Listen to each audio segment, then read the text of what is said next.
সব বিষয়ে সংস্কার করা অন্তর্বর্তী সরকারের পক্ষে সম্ভব নয়, কিছু বিষয়ে সবাইকে ঐক্যমত্যে পৌঁছাতে হবে বলে মন্তব্য করেছেন শ্বেতপত্র প্রণয়ন কমিটির সদস্য অধ্যাপক ডক্টর এ.কে এনামুল হক।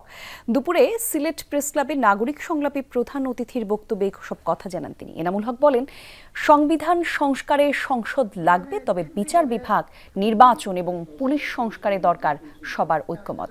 6 মাসে 150টির বেশি আন্দোলন হয়েছে উল্লেখ করে ডক্টর এনামুল বলেন, সবাই নিজের প্রাপ্তি নিয়ে এখন বেশি ব্যস্ত, এভাবে বেশি দূর যাওয়া সম্ভব নয় বলে মন্তব্য করেন তিনি।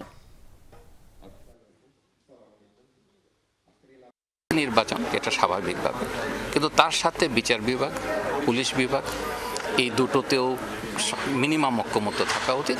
কনস্টিটিউশনেও মিনিমাম ঐক্যমত্য থাকা উচিত, তবে এটা এরা করতে পারবে না, কারণ নতুন পার্লামেন্ট এসে করতে হবে।